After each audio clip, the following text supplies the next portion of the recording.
is there truly enough time to run the day-to-day of the business, have a life, take care of your health, and then launch all of these changes, which inevitably, I'm like you, plug and play is just never plug and play for me, right? It's plug, stop, update, return, get a new one. I feel like it's the same when you're launching Roll it these back. things. Plug and play. I think that word's almost, it's gone. It's like, it used to be like, yeah, it's plug and play. No, it's plug and everything blows It's up. offensive is what it is.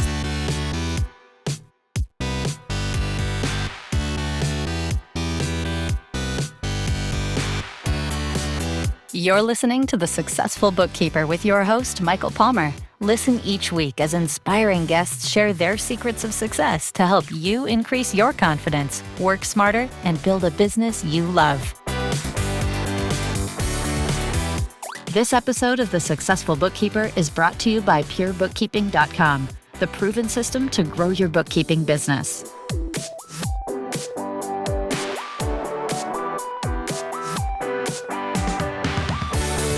Welcome back to the Successful Bookkeeper podcast. I'm your host, Michael Palmer, and today's show is going to be an amazing one. First off, I hope you're having a terrific holiday season so far, and I can't believe that 2025 is nearly done, and it's 2026 almost here. I can't believe it, and yet I also can't believe it these days. Things go so fast. Regardless, we have a special episode for you today.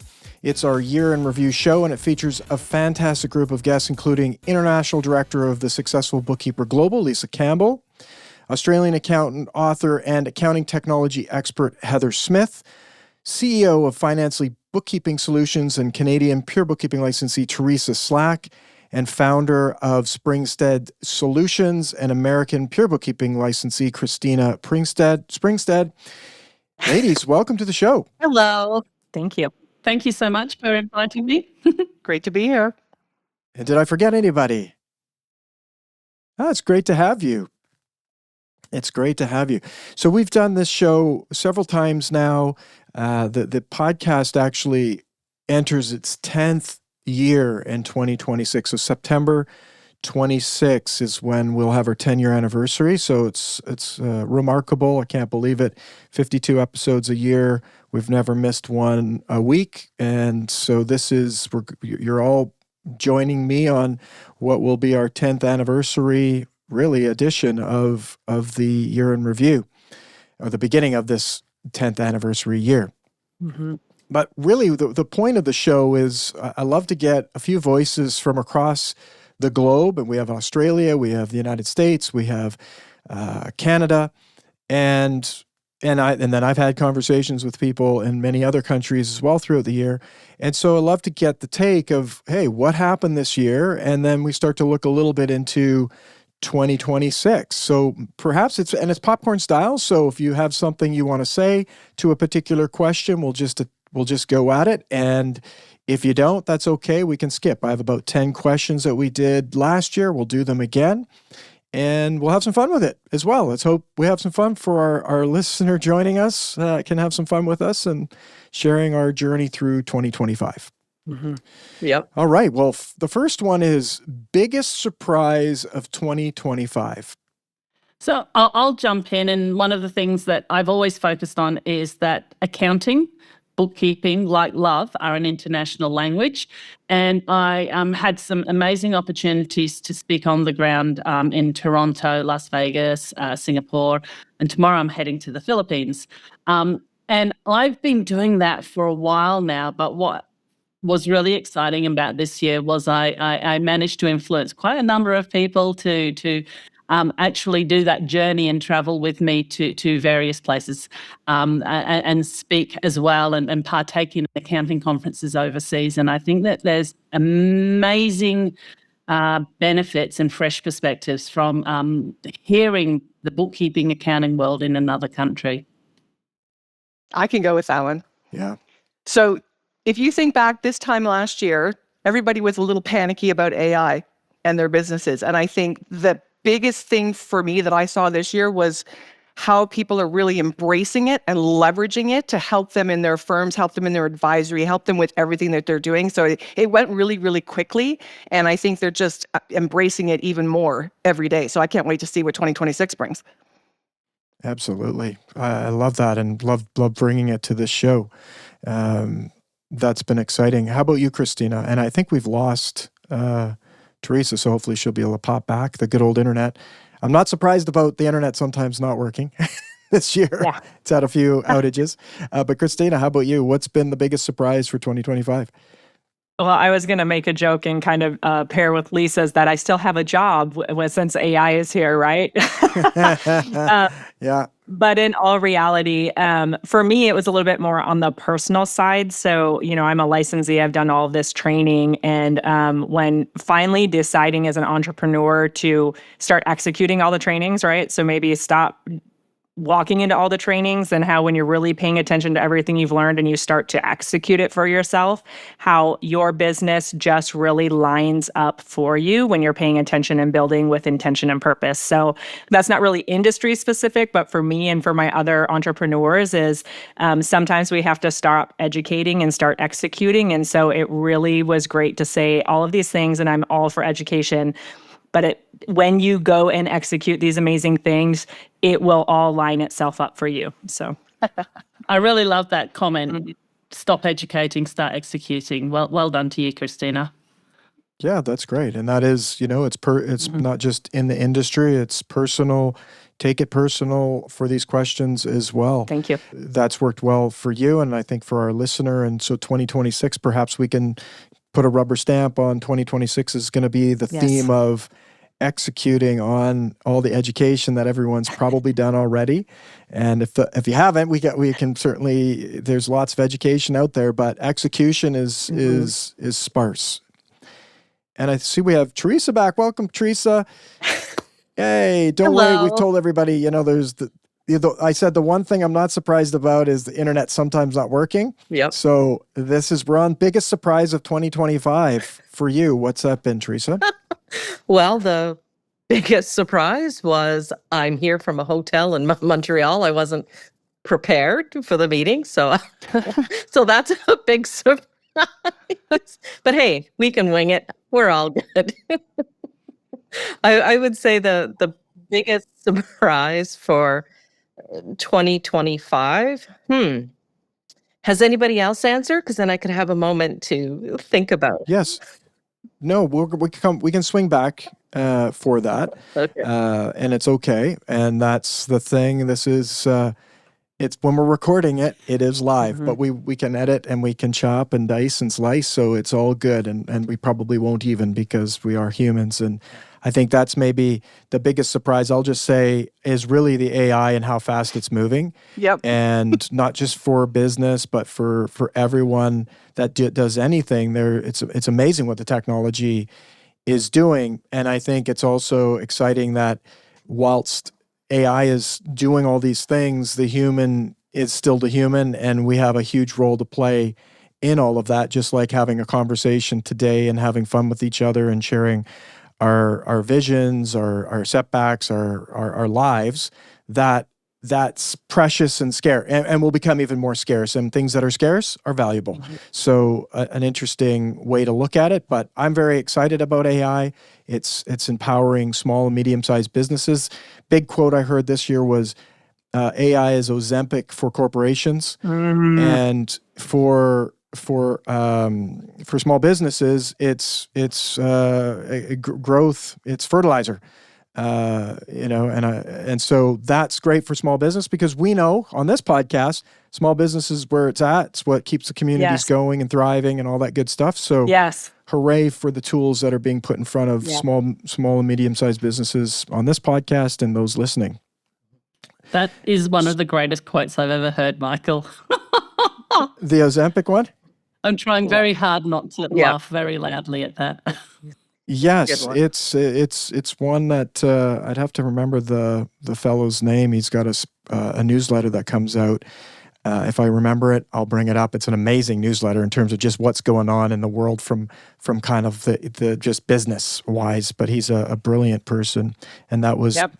his quote. Great. And I loved it as well. If I can So, end Teresa, on- did you get Yeah. something there? Surprise? Yeah, I think, AI certainly is the conversation going around our industry. But I think one of the biggest, I'm not necessarily going to call it a surprise, but the economic environment that we've experienced in 2025.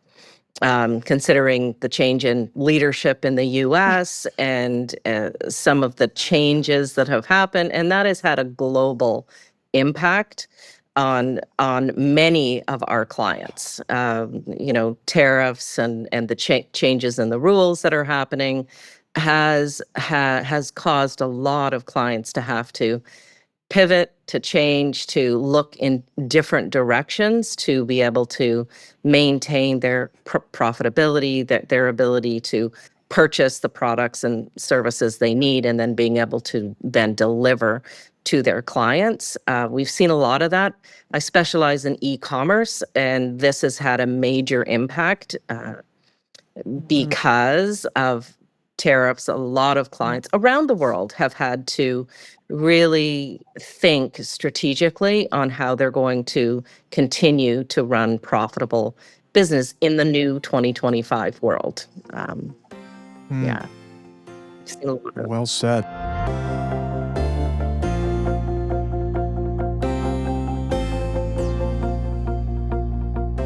That's a big one. That's a big one. And it's actually a kind of tees up, and you can always bring back any other surprises throughout, but it tees up the biggest setback in 2025 would be the next question. What has been the biggest setback in 2025? And that is certainly great to bring it up, and if anyone else has some thoughts about it, but I on the boots, since I went, I don't even remember, I was really young when I heard the whole concept of the almost a butterfly effect. I don't think it was that when I heard it first, but just the economy moves in waves, and where you hear about it is whispers from people. And so the whispers, I think it was the hot dog stand, right? The hot dog stand owns a business and someone says there's a recession. It's like, oh, okay, so I need to stop spending. So we stop spending. And then less people, the hot dog vendor says to the people, oh, guess what? There's a recession. Oh, I better not buy hot dog then next time, right? So it's like this ripple effect that happens,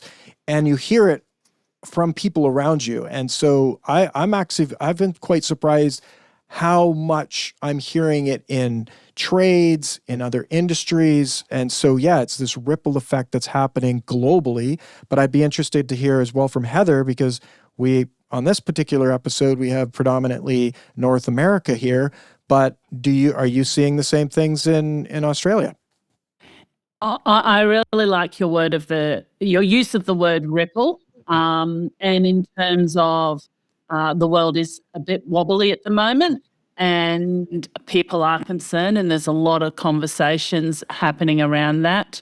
I feel safe in the fact that Australia is quite stable economy, so we're very, very fortunate about that.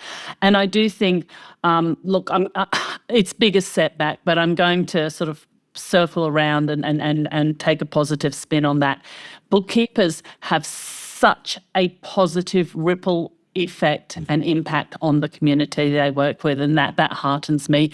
And I don't think of bookkeepers as actually helping the business. What I think of it is them helping that community in terms of what the business does.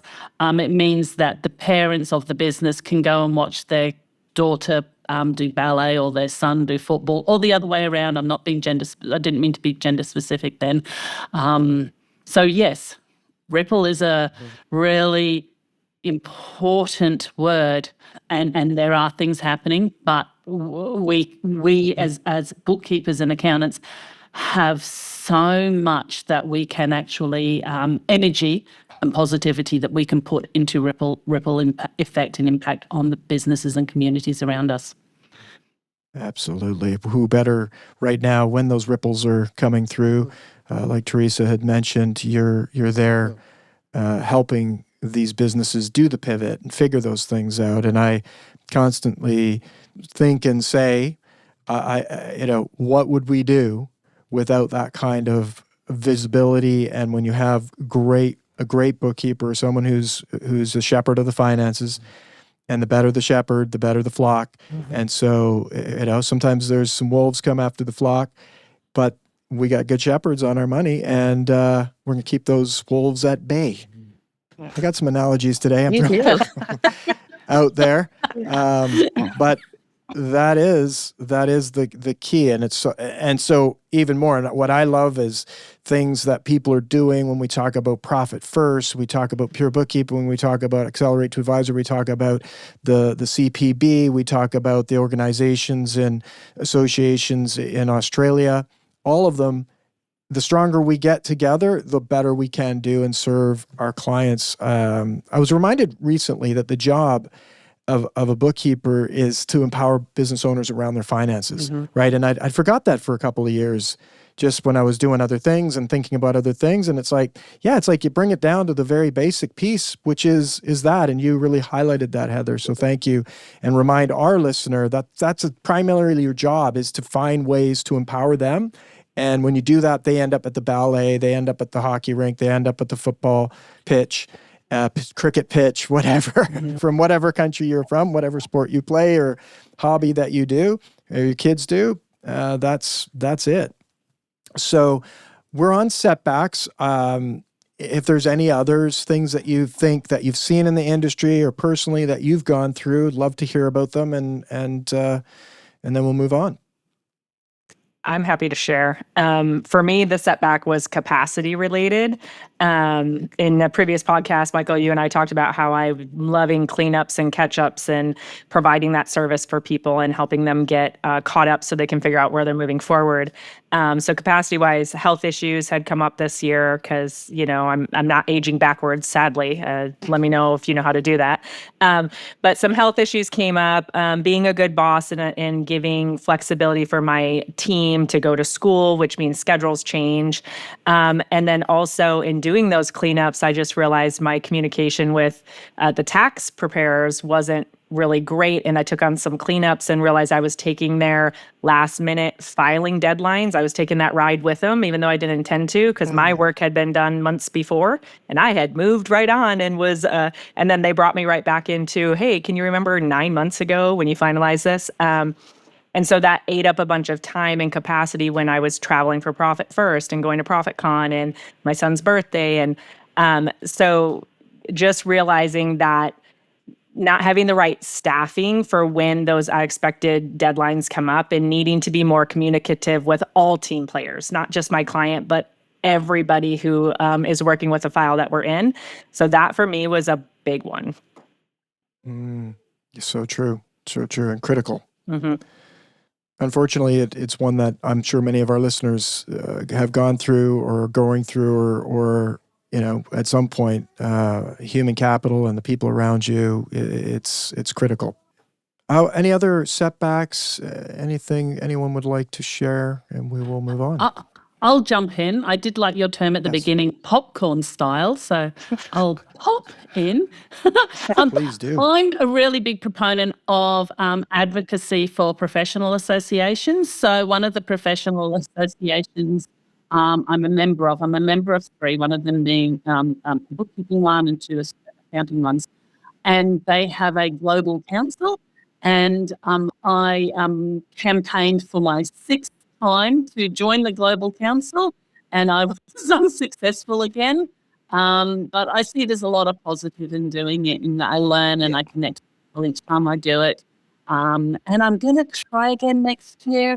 And I'm going to keep trying while I'm cognitively able to get onto the global council. I think that advocacy is really important, and I have different opinions to them, and they need me on the council. Beautiful. Well, let's turn that setback into a win for 2026. And so we'll get our listeners to give you a shout out if possible. Yeah. Thank you.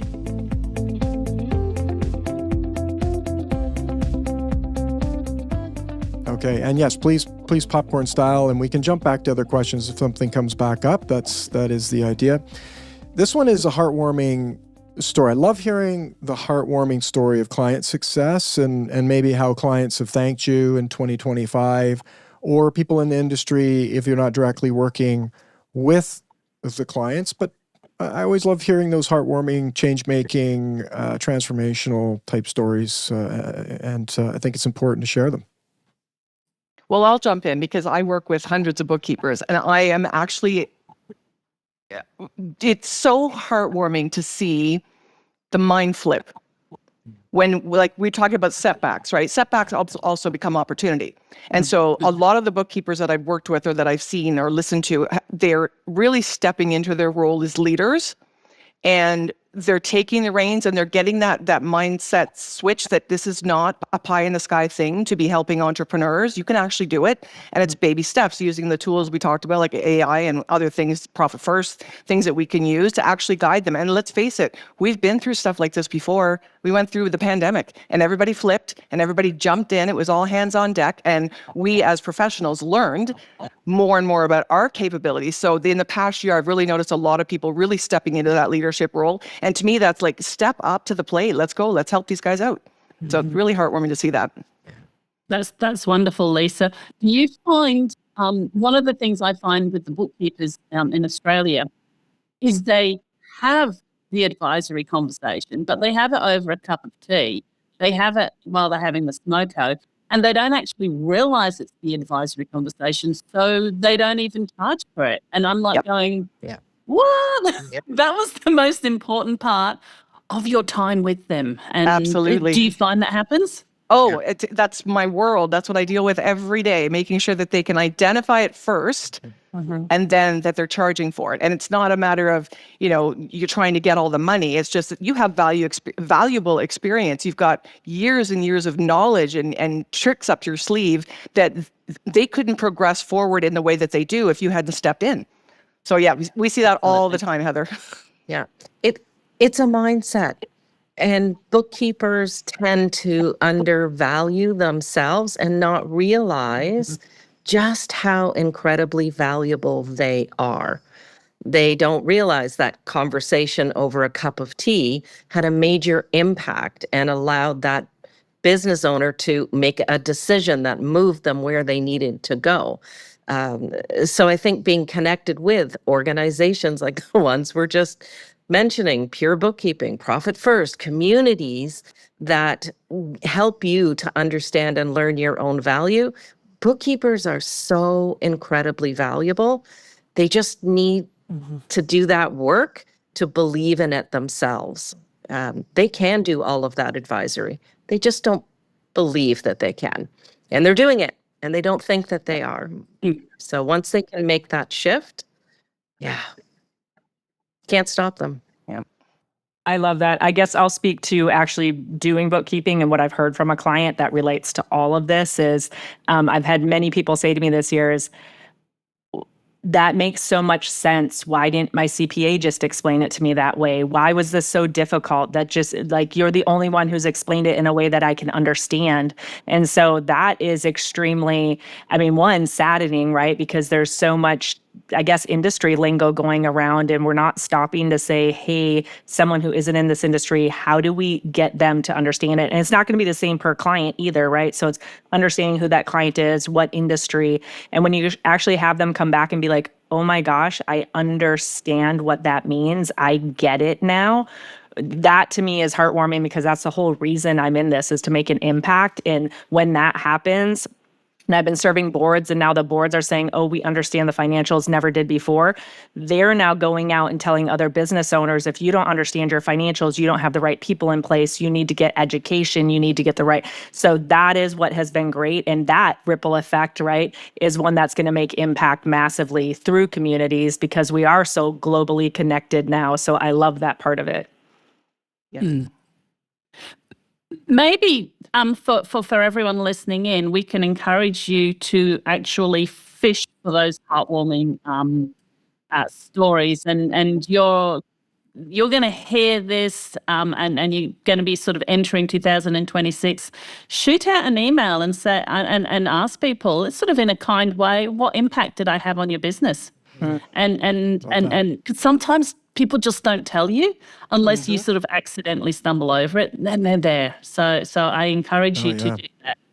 Yeah. I love that. That's great. Yeah, and it's a lot reach out, and easier if you than do asking for a testimonial. You're actually asking for hard facts, which is great. Yeah. And that's an action item for me too. So thank you, Heather. I like it. Everyone can do that. And if you get something back, please go into the community at the Successful Bookkeeper. community portal and drop it in the general chat. Let us know that you heard about it on the podcast. Let us know the story and what you got back. And sometimes, even if it's not positive, it's valuable, right? It's valuable to know what's working and what's not working. And most of the time, the thing is that people are there's another great quote, which is we undervalue ourselves and we overvalue the others, right? And that's a human condition. And so we'll think, oh, I made a mistake, and all of a sudden it's like the whole sky is falling down. But the reality is that you're probably making less mistakes than most. So, like if you're even out there doing something and working in a business and you're running, you've gone this far, the fact that you have a bookkeeping firm says a lot about who, or that you're even doing the work. It says a lot about you. There's many people who wouldn't touch it with a 10-foot pole. And so that in itself puts you in a category of your own. And just a thought as well from everything that you've said about the clients and the difference that you're making. Business isn't going to get easier. No one's out there going, oh, how do we just make this easier and give all the money to you, as a business, or to your businesses, right? They're not going to line up to give your customers the money. That they have to continue to figure it out, pivot, figure it out. This isn't ever going to get easier. It's only going to get more challenging, and bookkeepers are positioned really well to help get through all of these tough times. Like you said, Lisa, the COVID and now the economic rippling turmoil wave that's happening, and changes that'll happen through AI and regulations. And there's a lot to know about business. The longer you're in it, the more you learn, and therefore the more wisdom you have to give back to the customers you serve. So whether it's going well or not, you're getting something. I guess the great quote that I've heard, my son's hockey team's been losing a ton. And you know what? One parent I said, well, you know what? Then they're doing a lot of learning.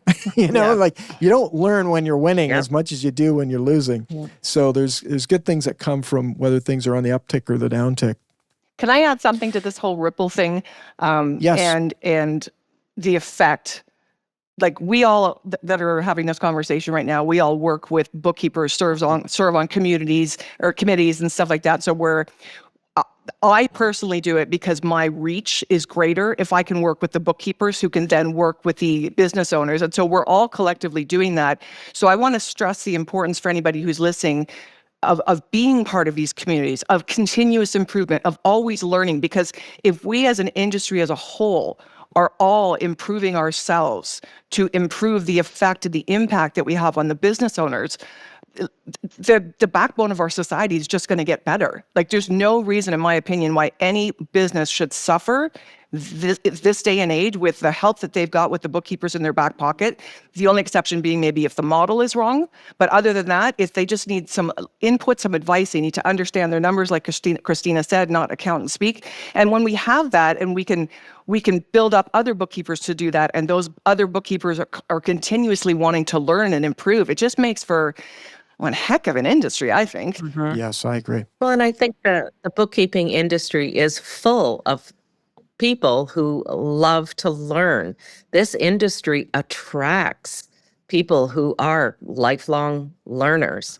This is what they need. This is what they want. This is the kind of people that are in our industries. We are always adapting and changing and learning, and we just need to connect with those bookkeepers who are trying to do it on their own, because they don't have to.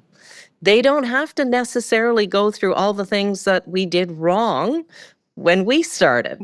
We can help take away some of that pain and help them jump right through to building and growing successful businesses who are then helping small to medium to large businesses become successful. And that ripple gets bigger and bigger. So they don't have to do it alone.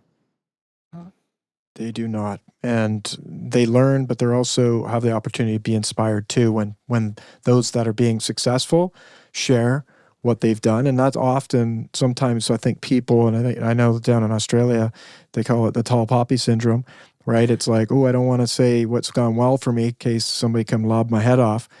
But yet we need that in communities. We need to know when someone's winning and sharing about it and how they got there. So asking questions, getting support, but also inspiring and leading through the communities, I think is really important. and get permission to do that. I think that's been a joy of mine over the last more than a decade of being involved in communities around bookkeeping industry. Very gracious, very, giving, and not all communities, but I think that's the ones I've been connected to have been great that way, and I think that's continue to do that. Don't be shy to ask the question you think might not be the good question or the smart question, but also don't be shy to share where you've nailed the question well and had a result. And to what everyone's saying, I would encourage the people who are starting out and who are young. As someone who's very old, who's been in the industry a long time, I still learn from you. I still learn fresh perspectives from you because you have grown up with technology in a different way than I have, and you speak differently. You have your whole different way of communicating, and I learn from you. So please don't feel that if you've been in the industry 6 months, you've got nothing to share that can positively impact us. You can, you do. Even, there are so many things, and I encourage mentoring to a young person as well as mentoring to an older person. Yeah. Yes, and I would absolutely. also add that young people, though you don't have as much experience, but you have relatability to other young people, other startups. I'm working with a couple guys right now in my Freedom Gateway program who I think they're 24. And I talk about them all the time because they're phenomenal. They're so eager. They're so new, but they're so eager to serve. And I had the conversation with them the other day about, you guys are young and you speak the way the young people speak. They're going to listen to you more than they're going to listen to me because they're going to say, oh, she's old and she doesn't get me. So you have tons of opportunity in front of you. But to the point of what we've been saying all along, you have to stay connected. Don't stay behind your desk. Don't stay closed off and think you know how to do bookkeeping and that's it. You have to learn from other people. And you're right, Heather, we learn from you as well. So there's so much opportunity out there for young people and new people starting out. Yeah, there is.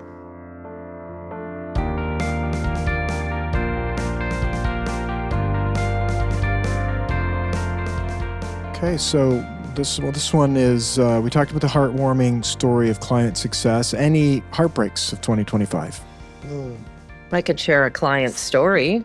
Yeah, please. I got a phone call from a business owner who their bookkeeper died unexpectedly.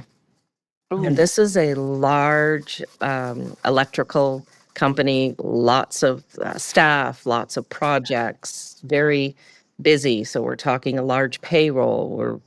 And he was stuck, this poor guy. And we were able to jump in, rebuild his books for him, get him set up, get payroll going, try and support him through a huge tragedy. And here we are now, 8 months later, things are stable. We couldn't get the access to the books, so we had to rebuild them from the previous year end. So it was a huge tragedy for him and the stress that this man was under. And every time I talk to him, he shares how incredibly grateful he is that we were able to step in, that we were able to support him and his employees and make sure people were getting paid and make sure that things could move on. And that's the impact that bookkeepers can have. I certainly don't want that to happen to anyone else.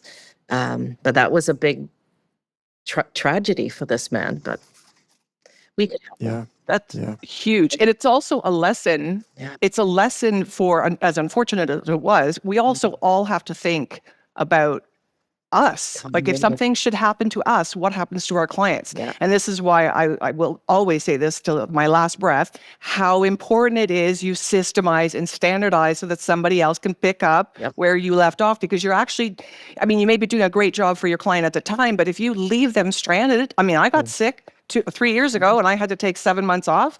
Right? If you don't have things in place where other people can jump in, you are doing a disservice to that client because nobody knows what's going to happen. Might not be as severe as what happened to your client, Teresa, but it could be anything. Yeah. Systems, processes, And write it down. Oh, yeah. And you should have a legacy agreement in place, like a takeover agreement in place for someone who should be there with all the passwords. Yep. there needs to be a smooth handover period and an agreement in place. Yeah. So the other person knows it's not just landed Yeah. on their desk. Yeah. Yeah. Plan ahead for the worst. Yeah. So I'll jump in with another heartbreaking story for 2025. So we're recording this on the 26th of November. Well, it's the 26th of November in Australia. It's not actually for the rest of you. It's still yesterday for the rest of you. But unfortunately, it is World Economic Abuse Awareness Day, and the theme is From Awareness to Action. Watching elderly, vulnerable people discover that they're the victims of financial abuse is quite heartbreaking. And for bookkeepers, one of the simple strategies that I encourage you to adopt to prevent it happening on your watch is embrace ethical branding. Ethical brands attract ethical clients and discourage dodgy clients coming on your books. So make your branding ethical through clear statements of ethics, showcasing any professional memberships that you have, reference the ethics training that you're doing, and you can talk about days like this and stories like this, and sort of be really public about that. Of course, it's not going to be all of your marketing, but an essence of your marketing. Very important. Well said. Thank you for bringing it up. And with AI, it's only going to get worse. And hopefully there'll be tools as well from AI to help mitigate. But definitely, so many are victim to that, and it's unfortunate that I know a lot of people who have been subject to it. Recently, it seems more and more. And these are. I just had the other day a friend of ours. He's an ex-RCMP, which is a national police force in Canada. He's ex-RCMP, and he got duped. And it can happen to anyone, even when they're extreme. Like, this person's job was along the lines of catching the bad people, and yet he was duped. And so that there's a reason why people do it. It's easy at times, and it's unfortunate. But I love that you brought that up, Heather, because that's going to be more and more perhaps part of the educational job of our industry, is to help educate back how this can happen. And it's all attached to finances, whether it's personal or business. Yeah, Heather, I love that you said that, and it brings to mind, here in Canada, we have the Certified Professional Bookkeepers of Canada that you can become a member of as a bookkeeper. And there is a very stringent code of ethics that we need to live by. And as bookkeepers, being a part of an accredited association where they have codes of ethics, where what you're doing is monitored, that can give comfort to business owners, and it makes it easy to talk about it. If I had, and I have in the past, when we started our firm, had clients wanting to do shady things, and it's very easy to come back and say, hey, I'm a certified professional bookkeeper. I live and die by a code of ethics, and I cannot jeopardize my professional debt designation by doing these kinds of things, and we're not going to work with you. Simple as that. Yeah, absolutely. Right? So being able to do that and run an ethical business and be able to stand up and say no to things that is wrong, that's important. Ethics and integrity are a bookkeeper's superpower. Yeah, 100%, Heather. Absolutely. Well, let's, unless anyone has any more heartbreaks, let's move on to something. If not, if so, we can keep there, but we can also move on to something not as heartbreaking, which is things that worked in 2025. And so it's that part of that, what went well, what's something that you did, whether in your business or typically like to know around, hey, this is working in business, or something. If you're not in business, particularly working with clients, it's like, what you've seen others working well for their business in terms of a strategy. I'll go. What worked well for me was hiring a VA. And so it was hiring a team member that wasn't necessarily in the client work, but taking work off of my shoulders so I could be more CEO, because there's just, when you're starting out, you've got your every department, your every C-suite lead, your and the C-suite people. So hiring support staff that was outside of the client deliverables to help me open up my mind to how can we automate these things, right? Document our processes and workflows, but where does automation come in? How do I utilize technology in these systems that I have? Research that for me. So that part was amazing. And once I got that help, it was amazing how much more I was able to assist my bookkeeping staff within the client work, because my brain could function. I didn't have all of these stops from all of these different tasks that were on my list, but I couldn't get to.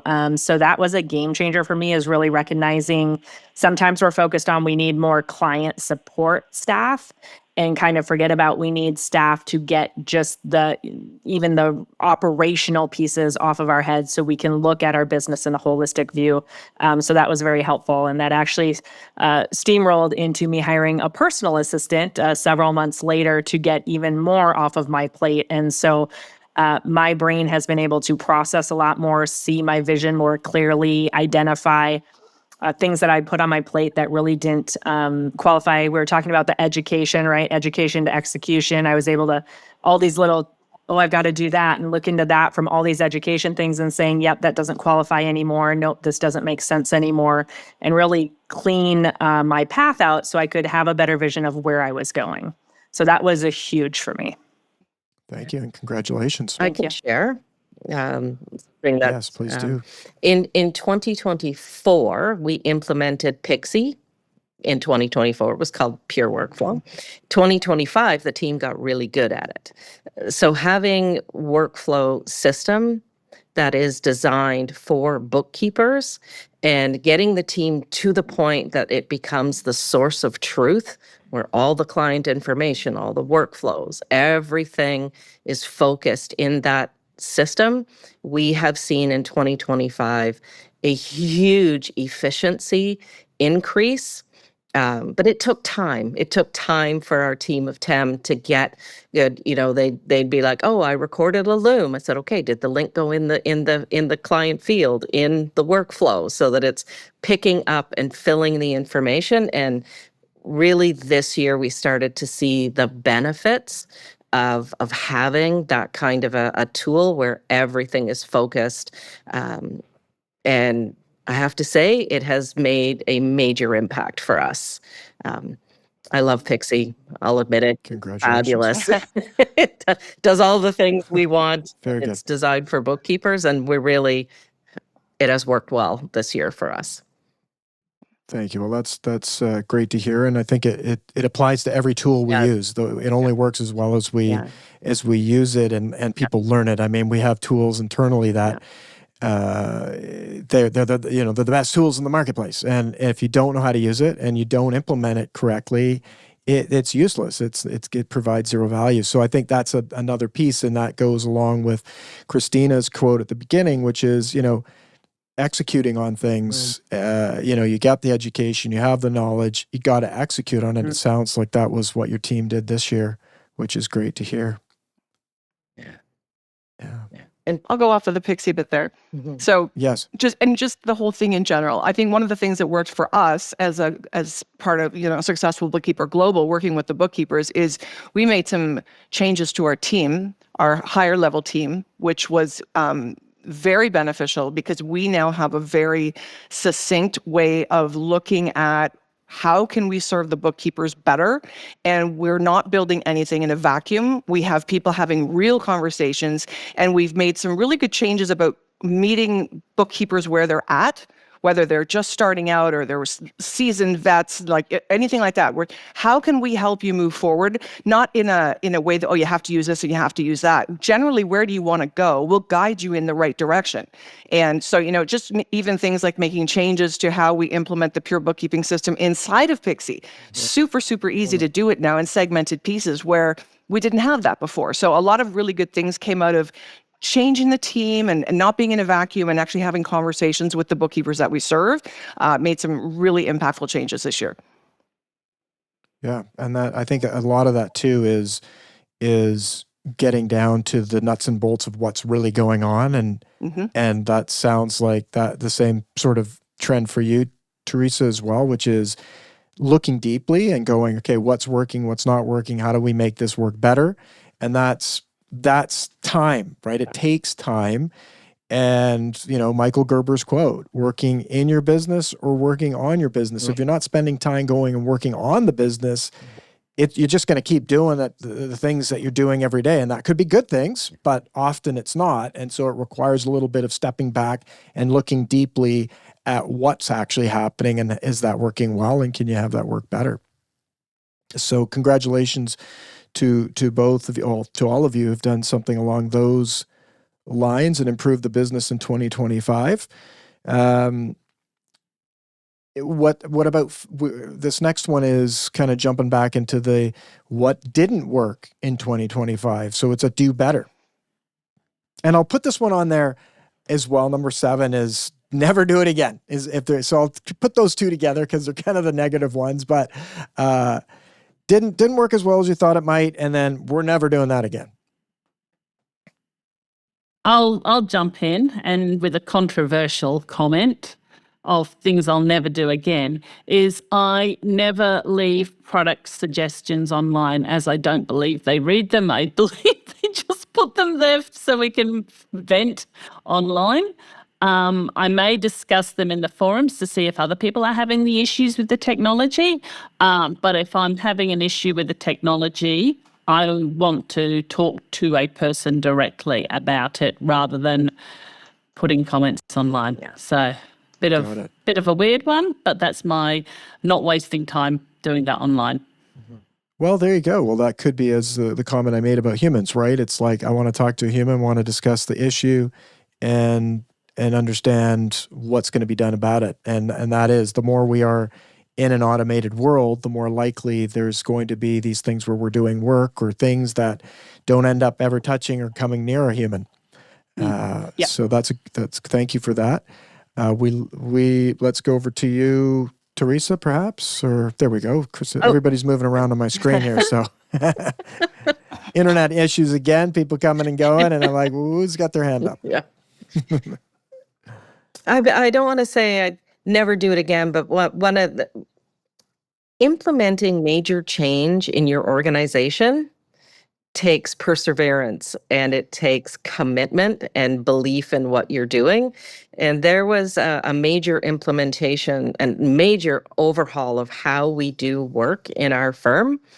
And I thought that it was a relatively easy shift. It took almost, I'd say, the entire year to get how we do the work changed. I really didn't think it was a big deal. It was harrowing. It was harrowing for the team. So if I was going to do that kind of an overhaul of, we basically created new roles, who did what shifted completely, how they did the work shifted completely. And I think I would, know that kind of a shift takes a long time, and break it down into smaller chunks, and recognize that for people to make that kind of a shift, it took about a year. And I was not anticipating that. So our strategic plan, only one big goal got achieved, and that was the goal. Everything else had to get deferred. So recognizing that major change takes time, and it also takes faith. It was tough. So true. So true. Yeah. Well, thank you for sharing.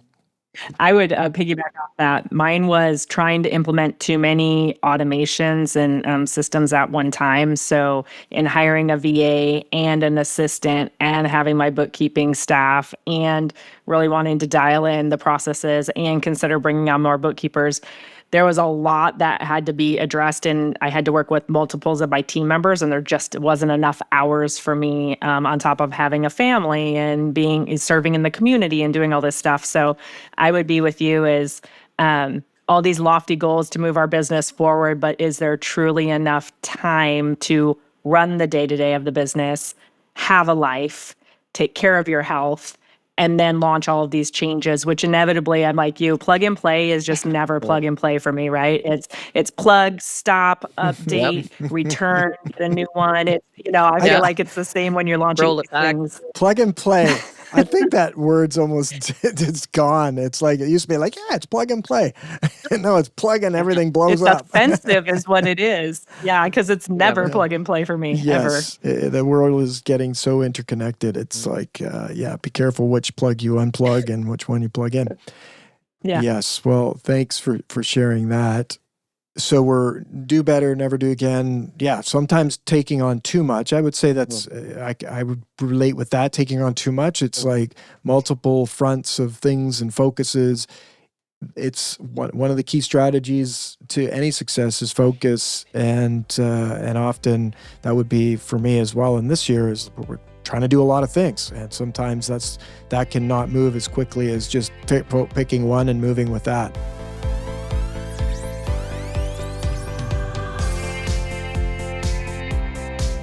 Biggest industry trends in 2025. We started with. I mean, we took a look in the beginning. The biggest surprise is 2025. Obviously, AI is a massive industry trend, but are there others? What are some other things that you're seeing? And then I'll couple that with, it's what are we seeing right now, but what do we see some things coming in 2026?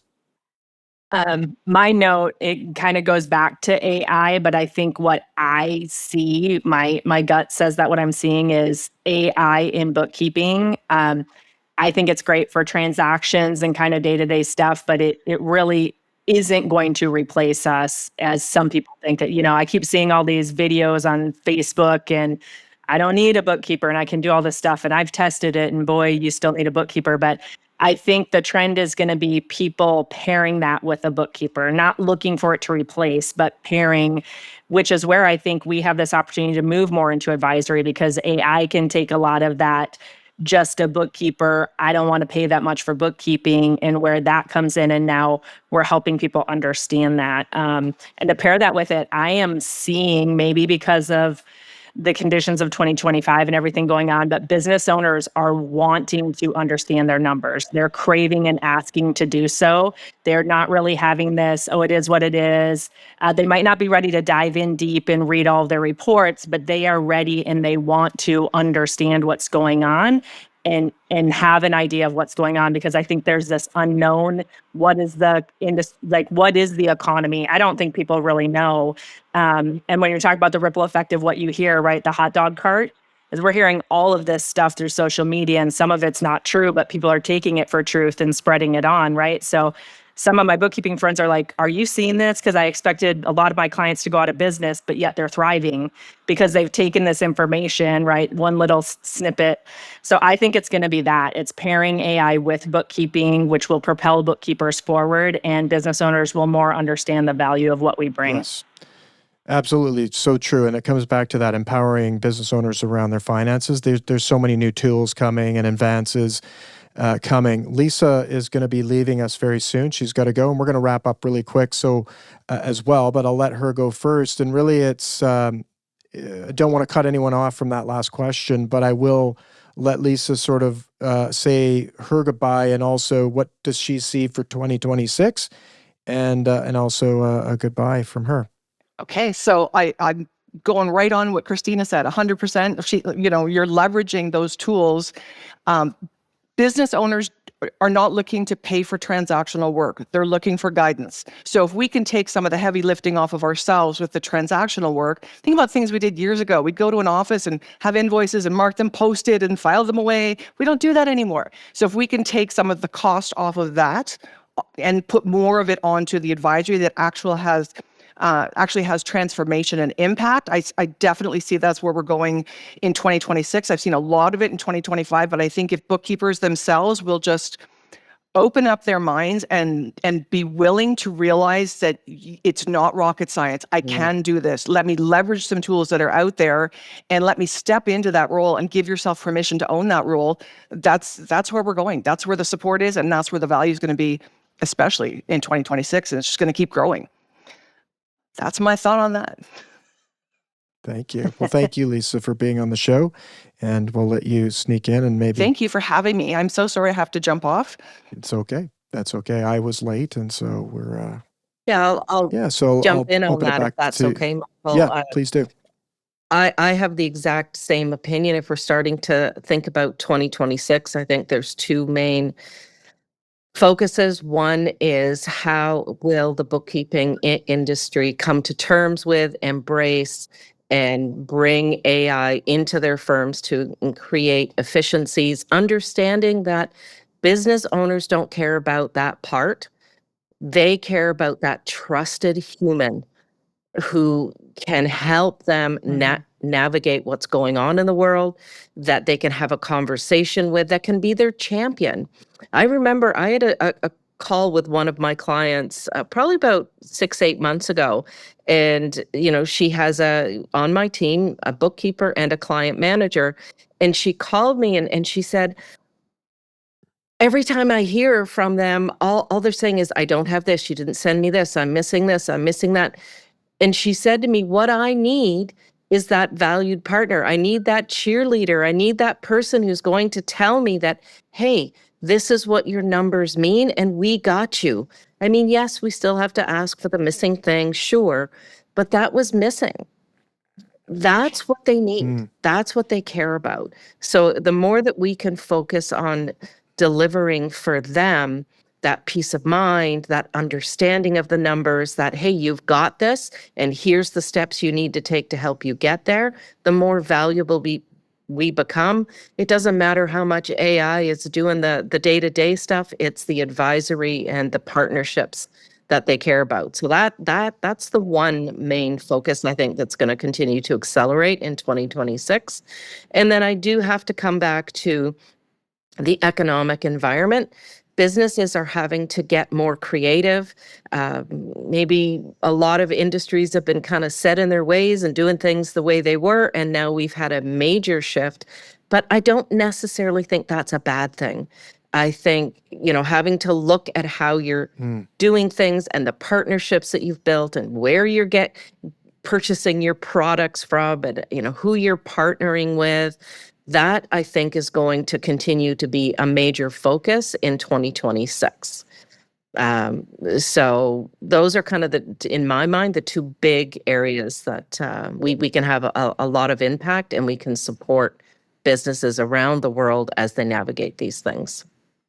Yeah, it's a lot, and they'll need help navigating all of it. And so, well positioned for our industry to help with that. Yes. If you are having difficulty getting documents in, one of the solutions that the Australians are raving about is a solution called Content Snare. It's in ARE, so that's one that you could potentially explore. And I think as we're talking about the biggest trends, we've mentioned everything's AI flavored, but the meeting recorders, if you've not started using a meeting recorder yet, explore them, take a look at them. There's Fireflies, there's Otter, there's a lot out there. Ensure they have the data, the privacy and security that aligns with you, but they can be really transformational in terms of they're recording the meeting, but you're having face-to-face, eye-to-eye, eyeball-to-eyeball conversations with people, not necessarily having to worry about taking all the notes as you're doing them. And everyone, if you get on board with them, so many people have rave about them, and it's been transformational for my business. In terms of looking to 2026, Michael has mentioned it many, many times, the importance of human relationships and taking the time. I would encourage you, as well as sitting in the communities, take the time. If you are siloed, I imagine there's a lot of micro businesses listening in. If you are siloed, find out ways to meet with your business community at least once a month. That's kind of the goal I have, to just go out there and meet with purpose, with an agenda, or without purpose. I kind of mix it up a bit as well. Thank you. So true. So true. And I another shout out for meeting notes. They are transformational. Absolutely. Couldn't live without them. Like the fax machine. It's like transforming, right? Back in the day, people were like, what? I can send this through and it's just going to get there. Now we have this thing that's recording every single conversation we have, and we can catalog it, go back to it, get notes from it, use AI from it. I mean, it's mind-boggling. So that one thing, if someone's not doing, could be a game changer for them in 2026. Highly encourage it. Any other comments on 20 trends and going into 26? My daughter was here telling me the trend here is she needs something from me. And I think I love, Heather, how you've talked to the listeners. And so I want to encourage, based off of what Teresa said, is I always love to look at my clients and say, this is the most, when you're a bookkeeper, one of the most intimate business relationships a business owner can get into.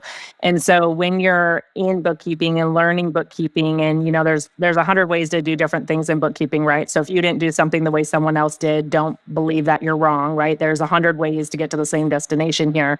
But when you're meeting and you're trying to remember your value, again, some clients have such a hard time launching and partnering because they're embarrassed. They have shame over their books. They don't know what's going on. They feel like they should. And so it's such an honor when someone hires you, because it is the most intimate business relationship they can have. And so when they've picked you, that's an honor. And just remember that like seals your value. You are that important.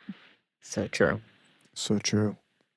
Wonderful. Well, let's we've covered the question. The last one really is what are you creating for yourself in 2026? What's the main theme for all of you? I'll go. Mine is collaboration. I love collaborating, especially with other bookkeepers, CPAs, HR professionals. And there's plenty of work to go around for all of us. And I've really loved collaborating with other bookkeepers, even here local, because I've got one who I partner with fantastically. She has a different niche that she wants to be in. She's attracted to different types of industries, different personalities. So I'm moving into this as a collaboration of, if I'm not the right source, can I help lead to another one and to create impact, right? Because at the end of the day, that's my goal. Yes, I want to have a business, and yes, it wants to be healthy, and yes, I want to land my clients, but I also want to make impact in this industry as a whole. So my 26 is, how can I create those collaborations with people within my industry? Beautiful. I love that, Christina. Yeah, it's beautiful. Thank Beautiful. you. Well, I can go. My focus for 2026, I would have to say, is reimagining and focusing on my passion, which is helping other bookkeepers not go through some of the pain that I went through in those first few years. I'm very passionate about our industry, and the more opportunities that I can have to share all the things that I did wrong, so that they know it's okay. You can still get to where you need to go and make lots of mistakes. But, the more that I can help bookkeepers understand their value, shift their mindset, believe in themselves. This is a beautiful, powerful, and important industry. We need more bookkeepers who can help more businesses, and the whole world benefits when we can do that. That's going to be my focus for 2026, is how many of them can I help move them to the next level in their business. Beautiful. Heather, please. So, what I'm looking to do in 2026 is bring more awareness to economic elder abuse. I also am keen to pull together educational information and resources to guide bookkeeping community into moving into app advisory, which is there's lots of different types of advisory, and that would be advising clients about potential technology that they could take on to streamline their workflow and their processes. And taking care of my health and my wellness. One of the benefits of one of the professional associations I'm a member of is it offers free counselling sessions sort of within a range. So I kind of want to bring that into the conversation, as that can sort of be a healthy way to navigate your mental health and wellness, as well as your physical health and wellness going forward. Beautiful. Those are some big, Beautiful. Love Yeah, that. so important. big game-changing things for 2026. Lovely. Well, this is fantastic, and for us here at the Successful Bookkeeper, it's to continue to bring new messages like the ones we've had today, and continue to bring our community together, to work together as we go through these ups and downs of business, and there's lots to be done. So that's exciting, and we're looking forward to it. And so exciting to always wrap up a year with a show like this. This podcast airs on December 30th. So today is December 30th. If you're listening today, we're going into the new year. Happy New Year to you. Happy holiday season. And So I guess it's almost a thank you happy to all new of you, year for everyone that we should be for wishing them. participating in the show today. And thank you to our listeners who've been with us throughout the year and throughout the years and going into 2026. Absolutely. Yep. Happy New Year. Happy New Year. Just an amazing 2026.